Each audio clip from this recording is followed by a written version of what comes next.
सिर्फ ये ratio proportion रटने से कुछ नहीं होना। अगर देश के अंदर आग लगी, अगर देश के अंदर मारकाट हुई, इसी प्रकार से मामला रहा तो वो दिन दूर नहीं है जब वहां पर ऐसा लिखा मिलेगा जैसे अंग्रेजों के टाइम पर लिखा मिलता था कि dogs and Indians are not allowed. तो इसी प्रकार से जातिगत समीकरण के ऊपर लिखा मिल जाए तो फिर बड़ी बात मत समझना।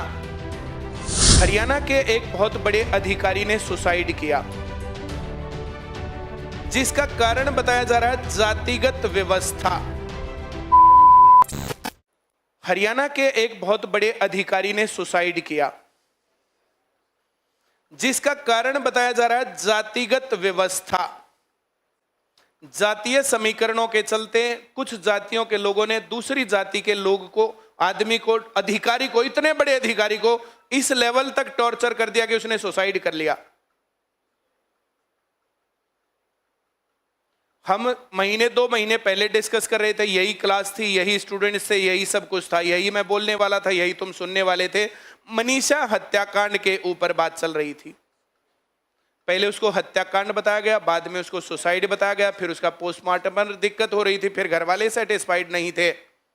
एक आम लड़की, उस टाइम पर फर्क ये था कि ये सब जांच का सबसे बड़े अधिकारी यही वो अधिकारी हैं जिन्होंने अब सुसाइड किया है, और अब वे सारी की सारी बातें उसके परिवार पर बोली जा रही है। जैसे तब जबरन मनीषा का मेडिकल करवाने की बात हो रही थी, पुलिस और मेडिकल और ये सब चीजें वहां से ली भी गई थी, जिसके ऊपर हमने बोला था, वो तो बात बोली गई, डिस्कशन में आई और अलग अलग जगह पर बोला गया, जिसके कारण वो मामला नहीं बना, सीबीआई तक गया। अब सीबीआई तब से अब तक क्या कर रही है, कुछ भी बता ही नहीं रही, क्या हो रहा, क्या नहीं हो रहा, क्या मिला, क्या नहीं मिला।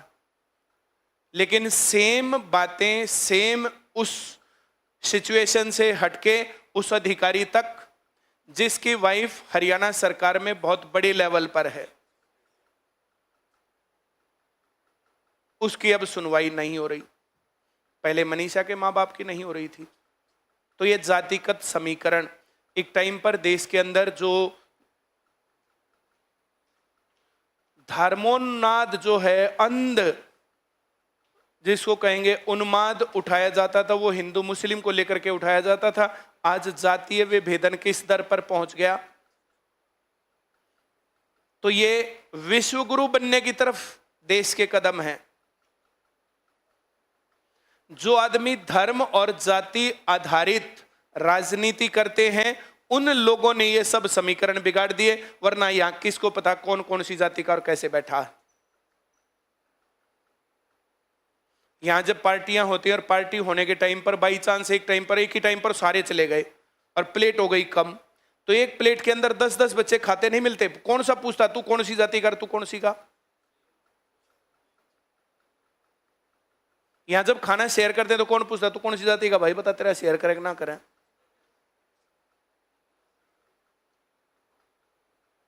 यहां कौन ऊंचा नीचा रह जाता है। हम लोग स्टाफ में सभी जातियों के लोग हैं, सभी बैठ करके खाते हैं। जब खाते हैं तो वहां कौन क्या करता है, भाई कौन कौन सी जाति का, कौन सी का नहीं, और मैं इसके हाथ का नहीं खाऊंगा, मैं इसके पैर का नहीं खाऊंगा।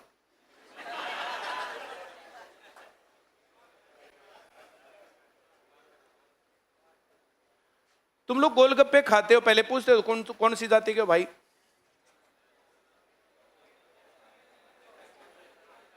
डोमिनोज खाते हो,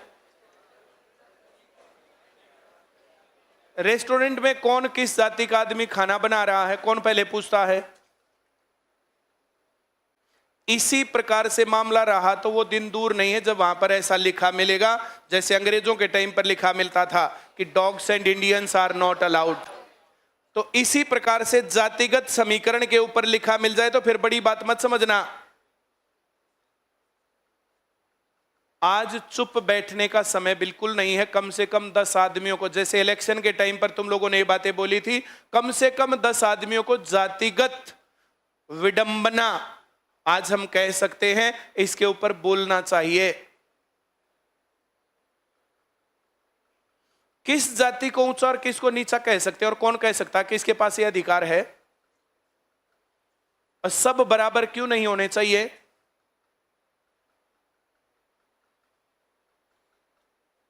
जातिगत जितनी भी चीजें मिल रही हैं ये सब चीजें इस देश के अंदर, समाज के अंदर जहर घोल रही है। जब ये बराबर हो जाएंगी तब मामला सुधर सकता है, वरना नहीं। सिर्फ ये रेशियो प्रोपोर्शन रटने से कुछ नहीं होना। अगर देश के अंदर आग लगी, अगर देश के अंदर मारकाट हुई, एक जाति से दूसरी जातियां लड़के मरी, जैसा जाट आरक्षण के अंदर, कौन कौन चाहता है इस प्रकार की विडंबनाएं होनी चाहिए समाज में? और अगर इन नेताओं की ऐसी चलती रही और इनको किसी ने नहीं बोला, तो फिर ये देश दूर नहीं है, बहुत दूर नहीं है कि इस देश में फिर जातिगत विभाजन होंगे। फिर ये संविधान की मूल भावना के विपरीत काम हो जाएगा। चुपचाप बैठ करके गलत हो रहा है, इतना सोचने से बात नहीं बनेगी। 4 आदमियों को बोलो, 4 आदमियों को स्टेटस लगाओ, इन बातों के ऊपर बोलो। और जो लोग हम लोग ये पॉडकास्ट और ये सब चीजें करते हैं ना, तुम इन चीजों को कम से कम शेयर किया करो। वे चीजें शेयर में जाएं अच्छे उस पर। जब हम बोलें कि इस पर कमेंट कर दो, तो थोड़ा सा यही बात बोली जाती है। और मैं बोलता हूं इन बातों को उचित मंच पर, हर जगह पर बोलता हूं। मैं सिर्फ यहां क्लास में नहीं, हर जगह बोलता हूं। जब भी बोलता हूं, नो डिटेंशन पॉलिसी सिर्फ मेरे अलावा किसी भी आदमी ने बोली हो तो कि गलत है, और मैंने इतना बोला कि वो वापिस है पॉलिसी। ये समय है जातिगत जो ये मामला चल रहा है और धार्मिक जो मामला चल रहा है, इसके ऊपर बोला जाए। और जो इस प्रकार से धर्म को ऊपर करके बताया जाता कि ये समाज विरोधी काम है, उन आदमियों को वहीं पर गोली क्यों नहीं मार देते जो आदमी गलत बात करता है, चाहे इसमें कोई सा धर्म और कोई सी जाति हो। एक ग्रुप है, उसके अंदर था कि फलां दरगाह में ये खील बतासों में जहर मिलाया जा रहा है। मैं ये धर्म और इन सब चीजों की क्या जरूरत है? आप सरकार में, पुलिस में जाकर के इस बात को बताओ वहां पर ऑथेंटिकली कि ये ऑथेंटिक मेरे पास खबर है, और वहां जाकर के उनके ऊपर गोली क्यों नहीं मार देते? ये बुलडोजर चलाने वाले लोग जो इस प्रकार की बात अगर वहां मिलती है, जहर मिलाया जाता है और ऑथेंटिक जानकारी है, उनको गोली मारो। और नहीं तो जो इस प्रकार की खबर बना करके चलाते हैं उनके ऊपर गोली मारो। और जो ये खबरें बन के चलती हैं, तो इस खबरों के ऊपर, सोशल मीडिया के ऊपर, बाकी चीजों, जो आदमी जो भी बोलना चाहे बोले। मैं 100% एग्री करता हूं, फ्रीडम ऑफ स्पीच। लेकिन जो चीज जहां से चालू होती है उसके ऊपर कोड होना चाहिए, उसका QR कोड जनरेट होना चाहिए। कोई बात मैंने बनाई तो मेरा QR कोड उसके ऊपर रहे। कोई भी आदमी जानना चाहिए बात चालू कहां से हुई, तो तुरंत से पता चल जाए। जिस आदमी ने वो खबर बनाई, भैया तो तू सबूत दे, नहीं तो उस आदमी को लपेट दो। गलत खबरें अपने आप ना रुक जाएंगी। मैं जो कह रहा हूं समझ में आ रहा है? ये सोशल मीडिया पर फ्रीडम ऑफ स्पीच बहुत अच्छी चीज है, बहुत अच्छी चीज। ये रोकी नहीं जानी चाहिए, लेकिन इसकी जिम्मेदारी तय होनी चाहिए। और जिम्मेदारी तय हो सकती है। ये आदमी जो भी बनाए, तो इसका यूनिक नंबर, इसका यूनिक नाम है, इसकी यूनिक ID है, एड्रेस है, सारी चीजें हैं। सोशल मीडिया पर फोन उसको दो जो आदमी इस प्रकार से संबंधित है। आधार कार्ड से लिंक बिना कोई भी फोन नंबर अगर चल रहा है तो तुरंत से ब्लॉक हो जाए। व्हाट्सएप अकाउंट आधार कार्ड के साथ लिंक होना चाहिए। जहां से चालू होती है वो शुरुआती खबर, चाहे कोई आदमी शेयर कर दे, लेकिन शुरुआती खबर लिए उसने डाल रखी है। कोई आदमी कॉपी पेस्ट करता है तो फिर उसका नाम चालू हो जाइए, उसने डाल रखी है। मैंने जो बोला समझ में आया? और इस प्रकार की चीजें जो है, जैसे फिर ये जिम्मेदारी तय करती है।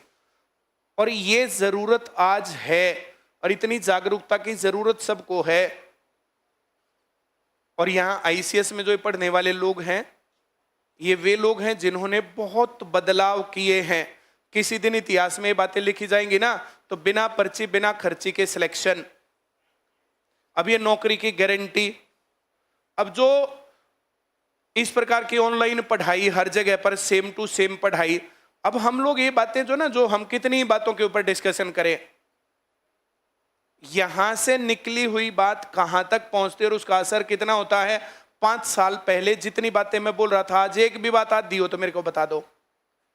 आज हम बोलते हैं टैक्स फ्री एजुकेशन, आज हम बोलते हैं शिक्षा फ्री होनी चाहिए, आज हम बोलते हैं कि फ्री ट्रांसपोर्टेशन होना चाहिए कोचिंग के स्टूडेंट्स को भी। आज मैं बोल रहा हूं कि सामाजिक जवाबदेही होनी चाहिए सोशल मीडिया की भी। इन बातों को देख लेना 5 साल बाद, अगर तुम लोग इसके ऊपर सपोर्ट करते हो तो। इस प्रकार की खबरें जब भी हम लगाते हैं उसको शेयर मारा करो सब लोग। तुम लोग इन बातों को जो जिस टाइम पर जो ये काम हुआ ना बिना पर्ची बिना खर्ची, तो वहां सब बच्चों ने सपोर्ट किया। जब पेपर लीक के खिलाफ तो बच्चों ने सपोर्ट किया, और आज तुम तो आज वो जरूरत नहीं, आज नई जरूरत है, कल नई जरूरत होगी, परसों फिर नई जरूरत होगी। और जरूरत का जिस लोगों को पता रहता है उन्हीं को जागरूक कौम कहा जाता है। और ये तुम्हारी जागरूकता सवालों में भी काम आएगी कि ये 1 अनुपात का सवाल है, ये 2 अनुपात का सवाल है। 2 अनुपात के सवाल में दोनों में चेंज हो रहा है या 1 में चेंज हो रहा है। 1 में चेंज हो रहा तो वो घट रहा है कि बढ़ रहा है। दोनों में चेंज हो रहा, घट रहा है बढ़ रहा है। बराबर चीज घट रही है बढ़ रही है, अलग अलग चीजें घट रही है बढ़ रही है। मैंने जो कहा समझ में आया? मैं इसका वाइसा वर्सा भी कह सकता हूं कि अगर रेशियो एंड प्रोपोर्शन की ये बातें तुम्हें समझ में आती तो सामाजिक समीकरण भी तो समझ में आते हैं तुम्हारी में, या नहीं आते? किस किस को अच्छा लगा इस आईपीएस का आत्महत्या करना, उसके बाद का घटनाक्रम? किस किस को अच्छा लगा वो लड़की थी, क्या नाम उसका, मनीषा हत्याकांड का घटनाक्रम? अब जब भी हम समाज में इधर उधर और ये सब चीजें, अपराध और नशा और ये सब बातें फैली देखते हैं तो फिर किसको अच्छा लगता है? अपराध का किस हाल तक मामला बढ़ गया? ऐसा कौन सा गांव है जहां पर 2, 4, 5, 7, 10 अपराधी नहीं है जो पुलिस में लिस्ट में है, पुलिस जिनको ढूंढ रही है?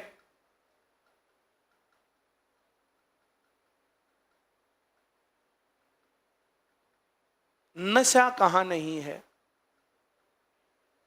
अपराध और नशे से अगर बच्चे नहीं बचेंगे तो कैसे बनेगा काम? और ये कैसे बचेंगे? एकमात्र एक चीज, पढ़ाई और फ्यूचर। क्यों चालू होता नशा और अपराध?